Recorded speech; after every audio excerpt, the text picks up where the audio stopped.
শেষ কথা আমার, ভারতবর্ষে ভালো করে বুঝবেন, ভারতবর্ষের বর্তমান কেন্দ্রীয় সরকার তিনি চাচ্ছেন ভারতবর্ষের মাদ্রাসা, ভারতবর্ষের মসজিদ, ভারতবর্ষের ঈদগাহ, ভারতবর্ষের মুসলমানদের গোরস্থান, ভারতবর্ষের পীরের খানকানাগুলো কিভাবে আমরা বেশ্যালয় বানাতে পারি, আমরা কিভাবে সেগুলোকে লাইব্রেরি বানাতে পারি, কিভাবে সেগুলোকে আমরা সিনেমা হল বানাতে পারি, তার একটা চক্রান্তের জাল পেতেছি। পার্লামেন্টে বললেন ভারতবর্ষে যত মসজিদ, যত মাদ্রাসা, যত ঈদগাহ, যত গোরস্থান আছে, এগুলোর যদি কাগজপাতি না থাকে মুসলমানদেরকে চাপকে সরা করে দেবো। সেখানে আযান দেওয়া, সেখানে নামাজ পড়ানো, সেখানে ছাত্র পড়ানো, এই মাদ্রাসাগুলো আমরা তাদেরকে ব্যবহার করতে দেব না। যার কোনো দলিল, রেকর্ড, কাগজপাতি নেই, ওয়াকফ সম্পত্তি যেগুলোর কাগজ আছে সেগুলো আমরা দেখব। আমাদের মুরব্বীরা দেখলেন ভারতবর্ষের মাদ্রাসার উপরে হস্তক্ষেপ, মসজিদের উপরে হস্তক্ষেপ, গোরস্থানের উপরে হস্তক্ষেপ, ঈদগাহর উপরে হস্তক্ষেপ। আপনারা বসে বসে মনে মনে করছেন কাগজপাতি কোন মসজিদের নেই গো? আপনি কি জানেন ভারতবর্ষের প্রথম মসজিদ কে তৈরি করেছিলেন? কার হাতে তৈরি হলো? কত সালে তৈরি হলো? আপনারা কলিজার গায়ে লিখে নেন। ভারতবর্ষের প্রথম মসজিদ যখন তৈরি হয়, আমার দয়ার নবী, বিশ্ব নবী হযরত মুহাম্মদ মুস্তাফা সাল্লাল্লাহু আলাইহি সাল্লাম তখন মদিনার মাটিতে জীবন্ত আছে। মদিনার মাটিতে তখন জীবন্ত আছে। ভারতবর্ষের মাটিতে 629 খ্রিস্টাব্দে প্রথম মসজিদ ভিত্তি স্থাপিত হলো, প্রথম মসজিদ তৈরি হলো। আমি এখনো পর্যন্ত মসজিদের ছবিটা আপনাদের কাছে দেখাতে পারবো না, আমার ঘরের কম্পিউটারটা খারাপ হয়ে গেছে বলে।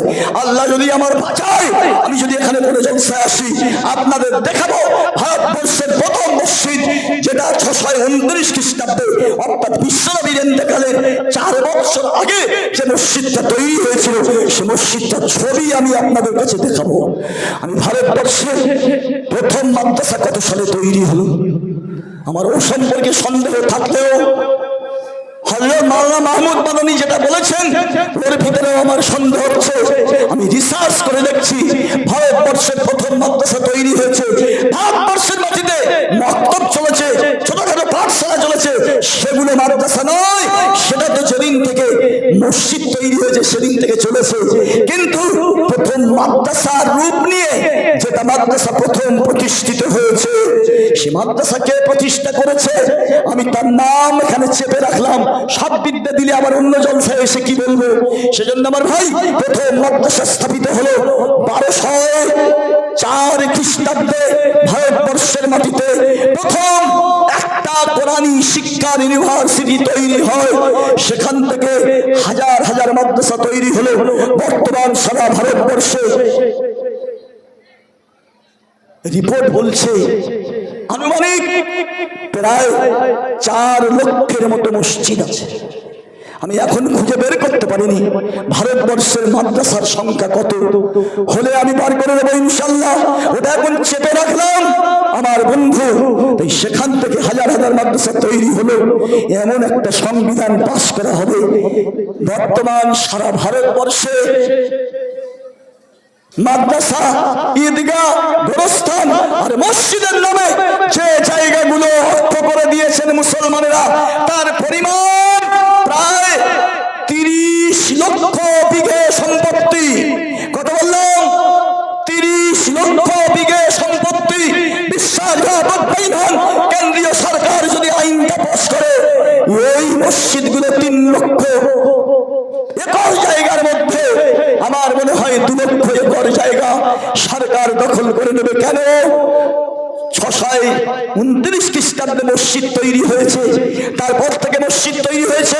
ভারতবর্ষে মুসলমান সম্রাটি করেছে 800 বছরের মতো। 800 বছরের ভিতরে মুসলমান রাজারা তাদের নেতৃত্বে মুসলমানেরা মসজিদ করেছে, ঈদগাহ করেছে, মাদ্রাসা করেছে, গোরস্থান করেছে, সরকারের অনুমোদন দিয়েছে।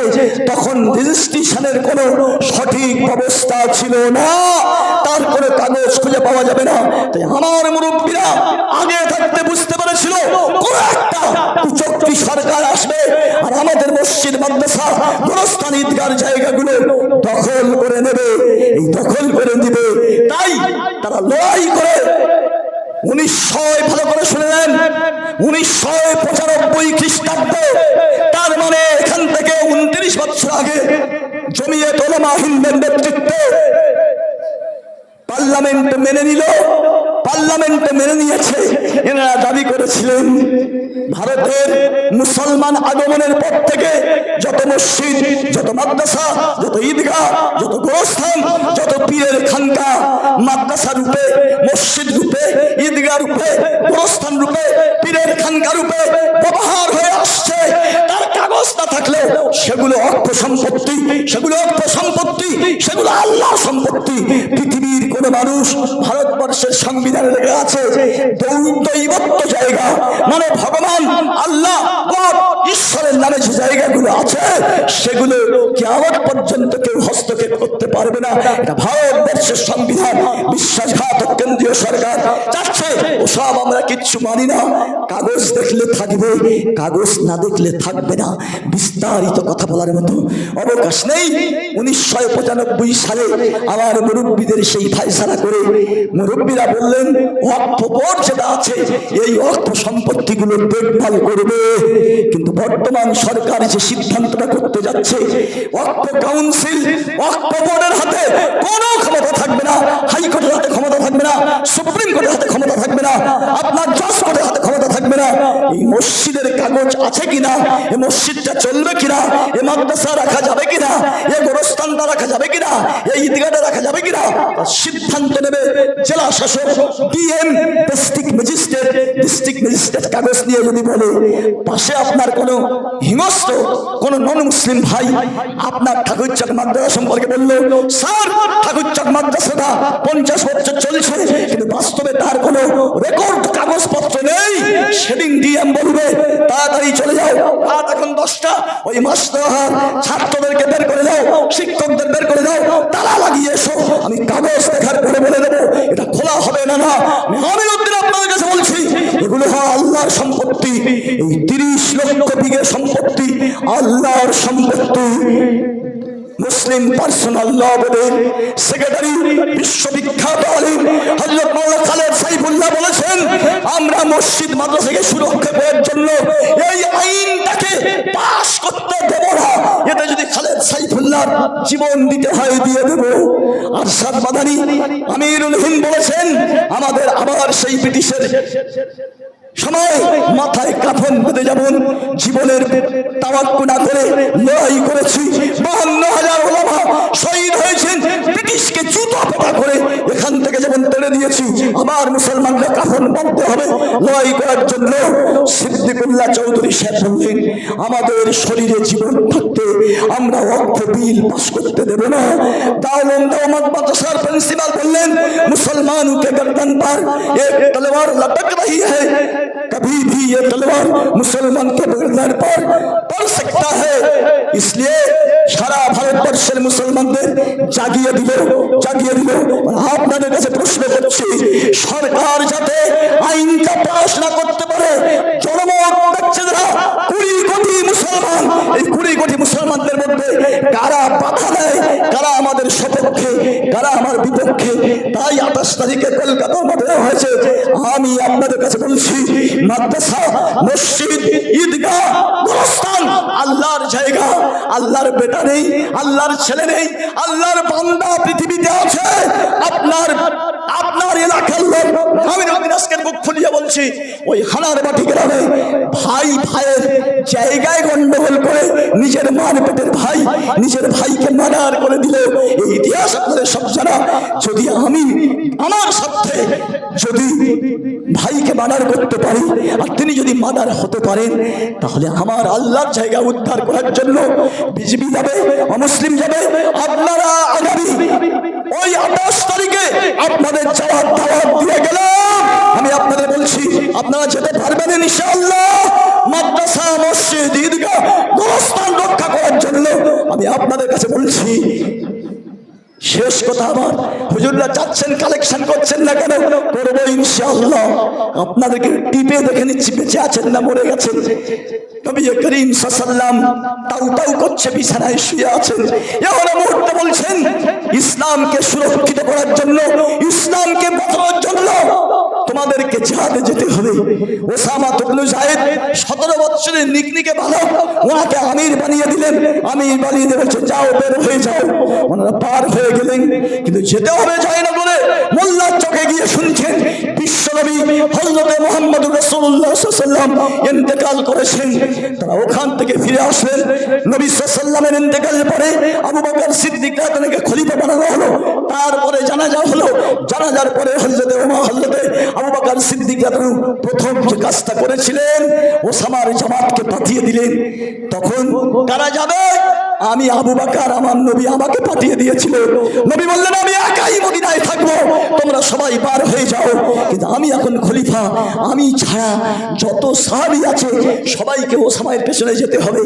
সবাই বার হয়ে গেলেন। সাহাবীদের মধ্যে কেউ বললেন, আমিরুল মুমিনিন, খলিফাতুল মুসলিমিন, মদিনা খালি করে আপনি সবাইকে পাঠিয়ে দিচ্ছেন, এখানে শুধু মহিলারা থাকবে। এই সুযোগে অমুসলিমরা যদি মদিনার উপরে আক্রমণ করে তাহলে ভয়ঙ্কর পরিস্থিতির সৃষ্টি হবে। সেদিন আবু বকর সিদ্দিক রাদিয়াল্লাহু তাআলা বলেছিলেন, এই চিন্তা তোমরা করো না, নবী যে জামাত পাঠিয়েছে সে জামাত আমি পাঠিয়ে দেব। পাঠিয়ে দেওয়ার পরে যদি মদিনায় কেউ আক্রমণ করে, আমাদের গোশতগুলো হিংস্র জন্তুরা নিচে নিচে খায়, হাড্ডির গায়ে যদি গোশত না রাখে তাও ভালো, কিন্তু জামাত আটকাতে পারবো না। জামাতকে পাঠিয়ে দিলেন। আজকে আপনাদের মরা বাঁচার লড়াই এসেছে।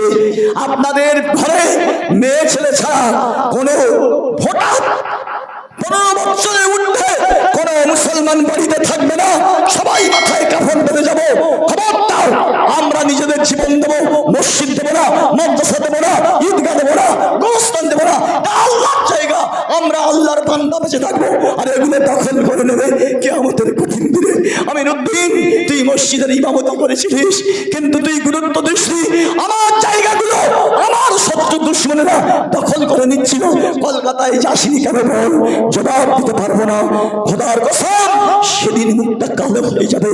আপনাদেরকে বলছি, আমরা যাওয়ার মতো যোগ্য, আমরা সবাই যাবো ইনশাআল্লাহ।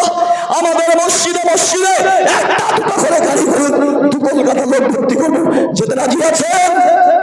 যদি প্রয়োজন পড়ে জীবন দিতে পারবেন। কারা কারা জীবন দেবেন? হাত তোলুন। পারবেন না?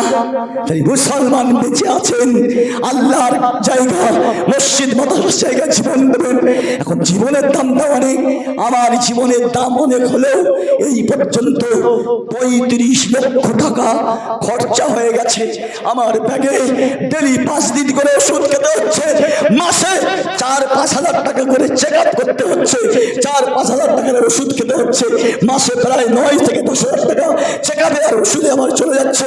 কিন্তু এই আগের মাস পর্যন্ত হিসাব করে দেখলাম 35 লক্ষ টাকা আমার ফিরে আসতে খরচা হয়েছে।